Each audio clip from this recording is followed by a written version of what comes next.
Good morning mga tol. It's April, ano bang date ngayon? Kalimutan ko na. April 12. It's been 28 days since nag-declare ang US ng lockdown. So, everybody has to stay home. The only time we go out, pag bibili ng mag-grocery. And then for the past few days, few weeks, nakaka-bored na, hindi mo alam kung anong gagawin mo. Wala kang ginawa dito kundi matulog, kumain, manood ng TV, matulog, kumain, manood ng TV, matulog, kumain, manood ng TV. I think it's about time to get up, maglinis ng backyard, especially ang backyard ko napakadumi. At saka kailangan ko rin pumunta ng tindahan para bumili ako ng panungkit kasi yung orange ko tree nakuha ko na yung nasa baba, tapos yung sa taas na lang ang kailangan kong makuha para gawin namin orange juice.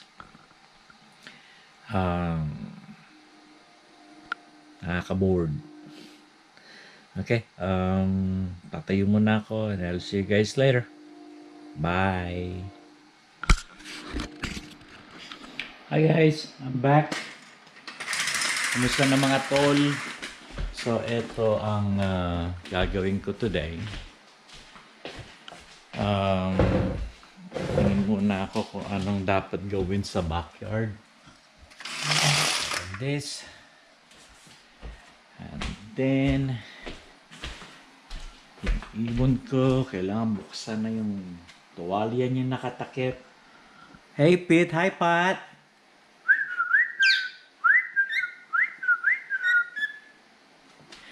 Okay, so Ruthie, you wanna go outside? And ito ang isa sa mga aso ko, si Ruth. Hey Ruth, sumuka siya kagabi. Come on, let's go. You're good? Huh? Come on, let's go. Okay, come on, let's go. Hey, come on, let's go. Let's go outside. Pupunta kami ni Ruth sa labas. Come on, Ruthie. Let's go. Come on. Ruth. Malamig-lamig ng konti. Ruth, come on.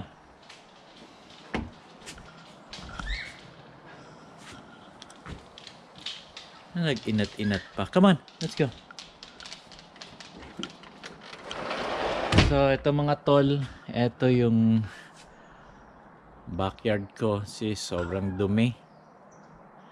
So, kailangan maglinis yung garden doon. Yung mga halaman ni kailangan kong putulin. Tapos, ito yung sinasabi ko sa inyo na na orange tree ko na kailangan kong kunin yung sa taas. Bibili ako ng panungkit.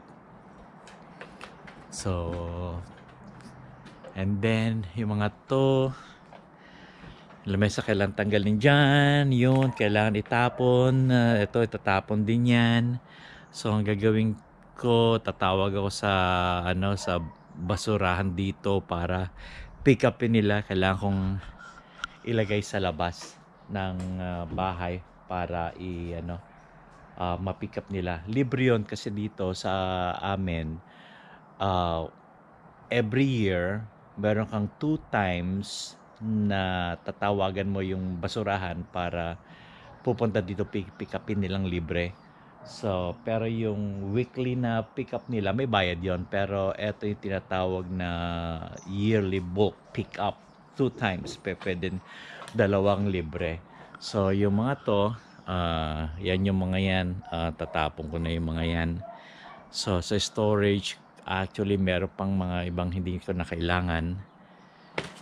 And then, eto yung tree na sa taas. Nandun pa yung mga bunga na hindi ko na maabot. Etong ginagamit ko, yung hagdanan na to. Tapos minsan pinatong ko dito sa lamesa. Nakakatakot. Kala ko matutumba ako na hindi ko maintindihan.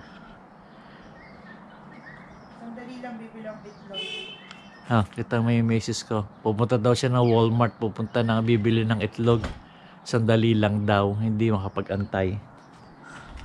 Kasi dito kailangan mo talagang lalabas ka lang.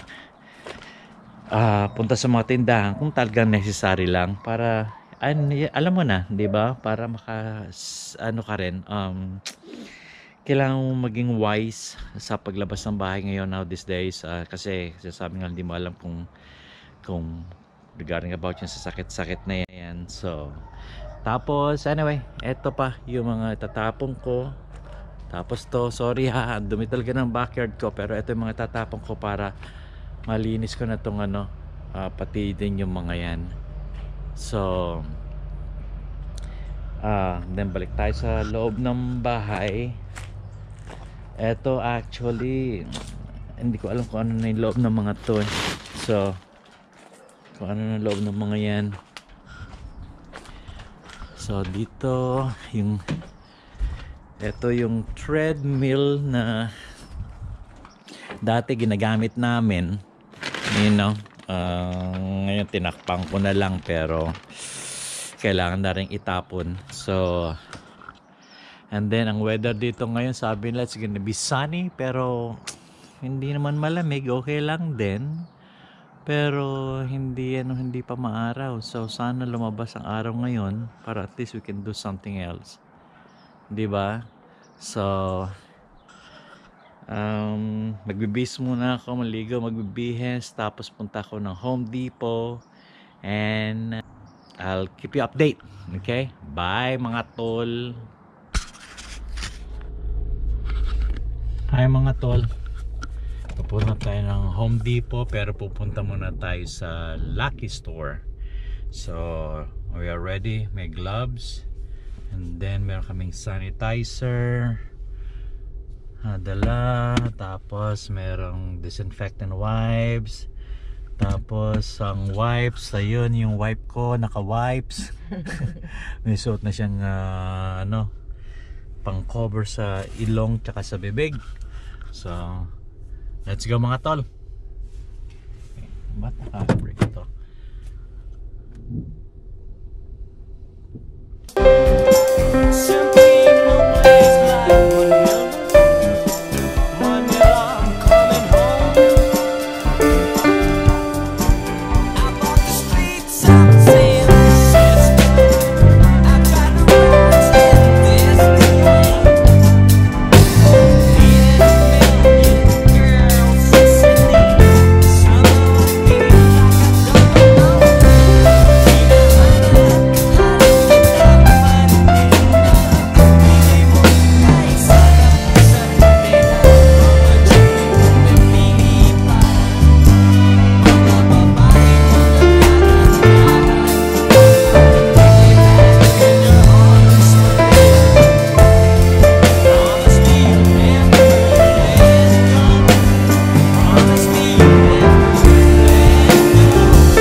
Okay mga tol, andito na kami sa Lucky.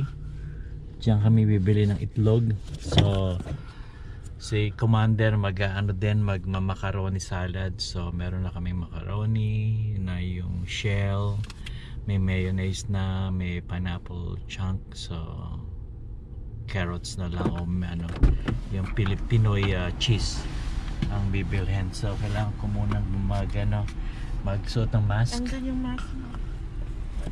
Ito? Yeah. Okay, kailangan ko muna mag-mask. So, Yan ba? Did I give you one? no. I... Dito. Okay na yun. Okay. Maskara muna para hindi makilala sa loob. Protection, di ba? So, kailangan na isuot. Pabalik ako ulit. Hello mga tol, nandito na ulit kami sa bahay. Karating namin mga 10 minutes ago. Kailan muna magpalit ng damit, maghugas ng kamay. Um, Kailangan para sa protection. Alam mo na kung ano yon. So, ngayon ito yung pinamili namin. Kailangan ko munang ano yan, pupunasan ng Lysol, you know, just in case, kasi di mo naman alam kung ano yung nangyari dito since in-stock nila sa grocery.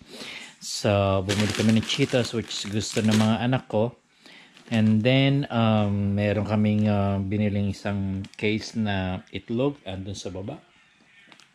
Tapos merong tortilla, tapos garlic bread, may kape, tapos ito yung pieces, mamaya to para sa sa egg hunting dito sa loob ng bahay, dahil yung dalawang apo ko, si Uno tsaka si Gio, mag-egg hunting sila mamaya. So yan ang tapos ito yung cheddar cheese para sa sa tortilla. And then actually mga tol, ito yung mga dati ko nang pinamili. So yung mga nalinis ko na, disinfectant ko na yung mga yan. Tapos yun yung tubig, tapos yung mga toilet paper. Yan yun. Tapos ito yung pagkain ni Ruthie tsaka ni Baxi at tsaka ni Lucy. Tapos ito pa yung ibang mga stock na pagkain dito sa bahay, mga ko yan, na disinfectant ko na punasan ko na. So yung ibang mga gulay, prutas, itong inaano ni Commander siya ngayon. So eto yung mga gagawin mamaya, lalagyan ng mga chocolates para sa egg hunting. Yan yun, hugasan na lahat, pinatutuyo na lang. Tapos yung carrots na hugasan na rin, tapos yung strawberry na hugasan na, tapos ito yung mga gulay, yung na hugasan na rin. So syempre para para sigurado, 'di ba? Kasi katulad na sinabi ko, hindi mo alam kung sino yung huling humawak nito bago nila in-store sa sa tindahan. So ang hindi lang namin napuntahan kanina, kailangan ko ng Clorox wipes para sa pagpunas ng mga to. Ang hindi lang namin napuntahan kanina, katulad sinabi ko, yung Home Depot, dahil ang haba ng pila sa labas. So hindi ako nakabili ng panungkit kasi mayroon silang panungkit doon. So yun ang hindi ko lang nabili ngayon. Siguro bukas, Monday, baka siguro wala na masyadong tao. Sana siguro, hindi kasi everyday, kasi para laging puno. Alam mo na, ang daming ngayon naka-unemployment, which is dahil syempre sa lockdown, hindi man mandatory, pero ang daming kumpanya dito na temporary layoff. So I think nasa mga over 6 million ata ngayon ang parang unemployment. So lilinisin ko muna. So mamaya andito mga 4 or 5 o'clock ng hapon darating yung apo ko, si Gio, and then yung si SJ si Jason. Dito sila mamaya mag-aano sa bahay para sa sa Easter Sunday. So mag-egg hunting. Tapos siguro either baka mag-tong eats o kaya baka mag-bingo kami mamaya. Okay mga utol? Kita-kita tayo mamaya. Okay, lilinisan ko muna itong mga to at tapos para may lagay ko na doon sa diyan ko ilalagay para at least wala na akong intindihan na nalinis na namin yung pinamili namin ngayon. Para sa akin, mas maganda, mas mainam talaga pag every time namimili kami ngayon. Kasi dito nga sinasabi nila na kahit saan naman sa buong mundo na nire-require ng mag-mask. Ang gloves, I don't know, pero kami as a protection kailangan mag-gloves. Tapos para sa akin, mas gusto ko na yung dinidisinfectant ko yung pinamimili namin. Yung mga gulay kailangan hugasan. Pero yung mga ganitong chips kailangan pwede rin hugasan kasi hindi man mababasa yung loob. O kaya gamitin ko yung Clorox disinfectant wipes. So, but para sa akin, mas gusto ko yung ganon. Ewan ko lang, ano sa tingin nyo mga utol? Give me a message or leave message dyan. This is the first time I do vlogging. So, magpapaturo pa ako mamaya sa anak ko kung paano i-upload to sa YouTube. So, okay. See you mamaya, mga 4-5 o'clock. Bye! Hello mga tol, balik na naman tayo dito. So, ngayon nandito na si Gio and kumain na kami. So,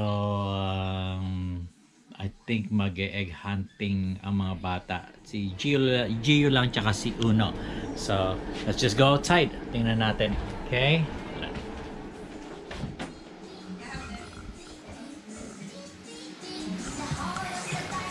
If he doesn't fall asleep now, he'll Gio! probably fall asleep at 9, and then that'll be his. Gio! Ito si Gio, ang apo ko. Say hi, Gio. Gio, look. Gio, look. Say, oh my goodness, who's that handsome boy? Gio, look. And then this is Ugly Tintin. No. And then, eto ang anak ko si SJ, then Jasan. Say hi. She's actually helping me out regarding about putting this vlog on YouTube. And then eto si Lucy and Boxy and Ruth. She's there. Okay, let me turn on the lights in here. Bala na natin ngayon dito Sunday, Easter Sunday. So mga magsi 7 o'clock na ng gabi. So all send. And then ito si Uno. And this is Brian. We're vlogging my vlog. We're vlogging my vlog. And this is Uno. You guys are gonna do egg hunting. Oh, we're doing Mom it said. right now? Yeah. Alright, let's do it. Okay. So let's see. It's Easter Sunday. That's not really Doesn't do anything. yeah, that's mine too. It doesn't do anything. I thought But- it was supposed to feel nice. Well, no, they said that it's gonna be like it'll be itchy once you do that. Oh, really? Yeah. Okay, tol. So